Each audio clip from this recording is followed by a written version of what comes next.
Welcome to Final Whistle Football News, the home of daily football and transfer updates.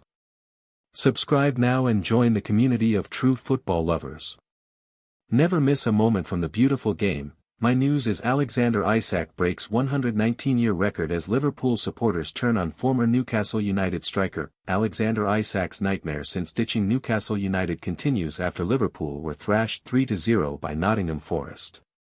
Alexander Isak is the first Liverpool player to lose in their first 4 starts since Percy Saul in October 1906. Breaking a 119-year record is the newest low for the £130 million striker since downing tools to leave Newcastle United. Toon fans, despite enduring a mixed start to the season, have taken solace from the Swedes' dismal start at Anfield. Isak has repaid the British record fee with just one Carabao Cup goal from 9 games. Liverpool were thrashed 3-0 at home to Nottingham Forest, with the former Toon favourite hooked on 68 minutes to pile further pressure on Arne Slot. Liverpool fans turn on Alexander Isak amid a wave of memes and Newcastle mockery. Liverpool fans appeared to turn on Isak by questioning his mammoth price tag. Here is a compilation of what Red supporters were saying about the striker following their latest shock setback. I am responsible, Arne Slot. Liverpool boss Arne Slot took full responsibility for the current run of form when grilled by reporters. He said, "No one wants to hear me now talking about refereeing decisions if you lose 3-0 at home to Forest. I should look at myself first and my team, but it does show you how a goal can change the momentum of a game. Before I was just waiting for us to score a goal. Afterwards we hardly created anything. Of course there is a way out, especially with the quality players we have. No matter if you win or lose, when you look back you are always thinking, where can we do better, where can we adjust, but that is something else from doubting yourself. I want to emphasize that I am responsible for the current losses. You are responsible when you are winning but also responsible when you are losing. I can never come up with enough excuses for us to have the results we have. That is far from good enough and I am responsible for that." Eddie Howe on strained Alexander Isak relationship. When grilled by reporters in September, Eddie Howe admitted that his relationship with Isak became strained once he went on strike. The Toon boss said, "Alex and I always enjoyed a great relationship," he said. "I loved working with him. I hope he enjoyed working with us. It was mutually beneficial. We helped him become the player he in part is today, and he helped us as a team achieve some unbelievable milestones and was part of a very successful team. The moment he went on strike our relationship did change, and that was probably a turning point in our relationship." My second news is Arsenal vs Tottenham live score, updates, highlights, result from Premier League North London Derby. Arsenal host Tottenham in the North London Derby on Sunday, knowing they could take another big step towards the Premier League title. With Liverpool and Manchester City both suffering defeats on Saturday, the Gunners will be 6 points clear of second-place Chelsea in the standings should they beat their fierce rivals at Emirates Stadium. Spurs would relish the chance to spoil a potentially profitable weekend for Mikel Arteta and his players, and given a victory would also lift them into the top 4, they will be determined to win an away derby for the first time since December 2018. Starting lineups. Arsenal, 4-3-3, right to left Raya, GK, Timber, Saliba, Hincapié, Calafiori, Rice, Zubimendi, Ease, Saka, Marino, Trossard.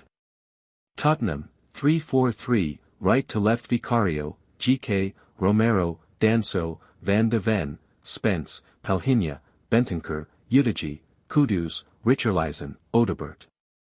Arsenal vs Tottenham updates, highlights, and commentary. 3 minutes, terrific save from Guglielmo Vicario. Ebra Ease plays a lovely flicked pass over the Spurs defense. Declan Rice volleys it goalwards, but it's straight at the keeper, who does well to make the block. Kevin Danso then nudges the ball out for a corner, which comes to nothing. Kickoff, first half. After a rousing rendition of North London Forever, we're off and running. 30 minutes before kickoff, Morgan Rogers' double has given Aston Villa a 2-1 win at Leeds United and moved them into the top 4.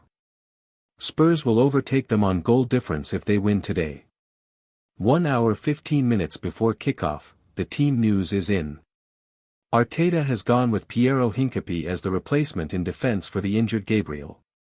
Mikel Merino retains his place as the centre-forward in the absence of Victor Gyökeres. There's also good news for the Gunners on the bench, with both Noni Madueke and Gabriel Martinelli back after injury. Interestingly, it looks like Spurs are going with a back three of Christian Romero, Kevin Danso and Mickey van de Venerable. Mohamed Kudus is back in the starting lineup and looks to be flanking Richarlison in attack, with Wilson Odobert on the other wing.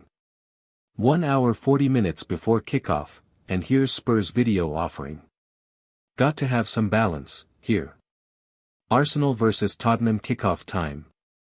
The match kicks off at Emirates Stadium at 4:30 p.m. local time. Here's how that time translates across some of the major territories. Arsenal vs Tottenham lineups, team news. Gabriel suffered a thigh injury during Brazil's win over Senegal at Emirates Stadium and misses out here, with Piero Hincapié partnering William Saliba at centre-back. Ricardo Calafiori was past fit to start despite an injury concern, while Mikel Merino retained his place in attack in the absence of Victor Gyökeres, who remains unavailable due to the injury he sustained at Burnley. Gabriel Martinelli and Noni Madueke returned from injury to make the bench in a further boost to Arteta as we approach the busy December schedule. Arsenal confirmed starting 11, 4-3-3. Right to left Raya, GK, Timber, Saliba, Hincapié, Calafiori, Rice, Zubimendi, Ease, Saka. Merino, Trossard. Arsenal subs, Kepa, White, Mascara, Martinelli, Norgard, Madueke, Nwaneri, Lewis Skelly, Dauman. Frank was able to welcome back Mohamed Kudus after he sat out consecutive games prior to the international break, with the winger joining Richarlison and Wilson Odobert in a front three. Spurs went with a system change for this game, starting with a back three comprising Christian Romero, Kevin Danso and Mickey van de Venerable. That meant wing-back roles for Destiny Udogie and Jed Spence. Despite some long travel time during the international break, Rodrigo Bentancur was named in the lineup in midfield alongside Joao Palhinha. My third news is Harvey Elliott hits new Aston Villa low as £35 million Liverpool transfer put further in doubt by teenager. Harvey Elliott was again left out of Aston Villa's matchday squad to face Leeds United on Sunday, with Villa boss Unai Emery instead preferring to name 18-year-old George Hemmings on the bench.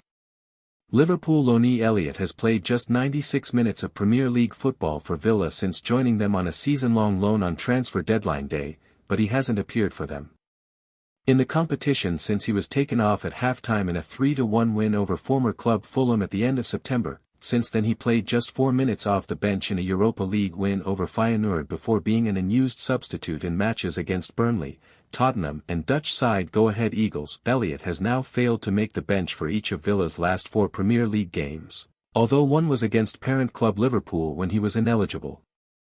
He was also an unused substitute against Maccabi Tel Aviv earlier this month. Under the terms of the loan deal, Villa would be obliged to pay Liverpool £35 million for Elliott when he reaches 10 appearances for the club, something that had been viewed as a formality, but having been stuck on 5 games since the beginning of October, Elliott faces the possibility of not reaching 10 appearances by the time the transfer window reopens again in January, with Villa having 9 more games to play this calendar year. Transfer rules dictate that Elliott can't play for a third club this season, having featured for Liverpool in the Community Shield, when he missed a penalty in the shootout defeat to Crystal Palace, and as a late substitute in the 3-2 win over Newcastle in August.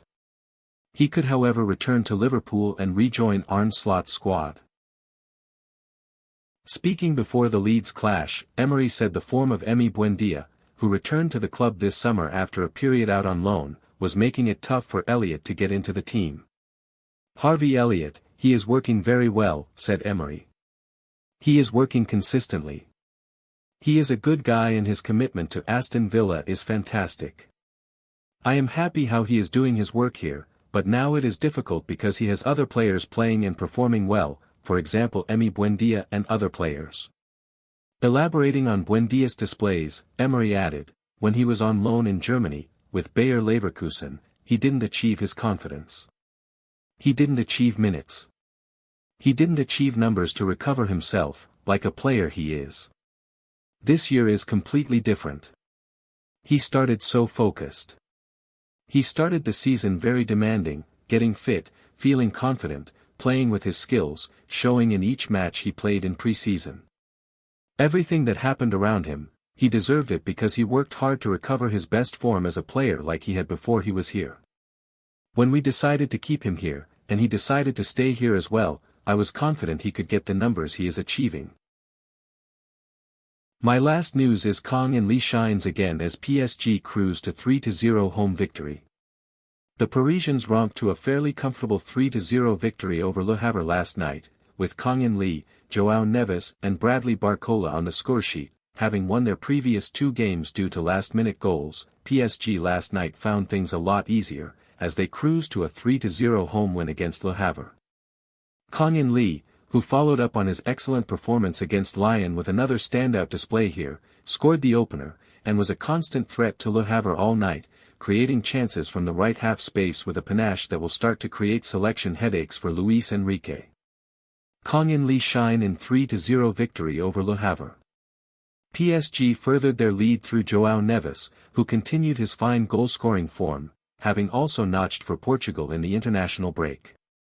This was Neves' 5th Ligue 1 goal of the season, and every Parisian fan will be delighted if Neves manages to continue adding goals to his game on a consistent basis. The midfielder almost seems to have a poacher's instinct, timing his runs into the box with an expertise almost reminiscent of midfielders like Blaise Matuidi who graced the Parc des Princes with fine goal-scoring records of their own. Kang In Lee shine in 3-0 victory over Le Havre. PSG furthered their lead through João Neves, who continued his fine goal-scoring form, having also notched for Portugal in the international break.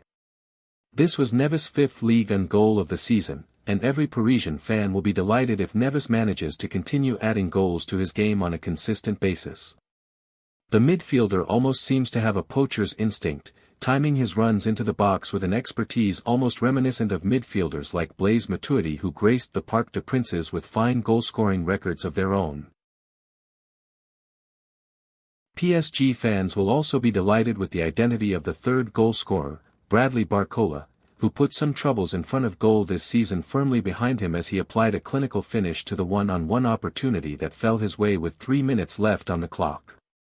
Overall it was an extremely positive result for Luis Enrique's side, and one that will increase the confidence of PSG fans, as it highlighted a squad depth and showcased improved performances from players who have not necessarily been at their very best so far this season. Even the much scrutinized Lucas Chevalier put in an excellent display, without question his finest hour in a PSG shirt so far, and kept a well-deserved clean sheet, with one highlight being an early reflex save that denied Yacine Kekta. Kang In Lee's aforementioned display was also a source of encouragement, as it meant that Enrique has more options in attack, over a period in which attacking depth has been hit hard by the well-documented injury crisis that has haunted PSG like a spectre over the first few months of the season. Neves's goal will also be encouraging as it means that PSG are increasingly able to rely on their midfielders to chip in and contribute to PSG's attacking output. Even Barcola's goal represents a big boost, as his form had been poor over the last few months, to the extent that he essentially has become a bit part player, second choice behind youngster Seny Mayulu, but fans of PSG will hope that this goal signals renewed confidence for the young Frenchman, whose talent is undeniable. The win sent the Parisians back to the top of the league, still 2 points ahead of Marseille and Lens.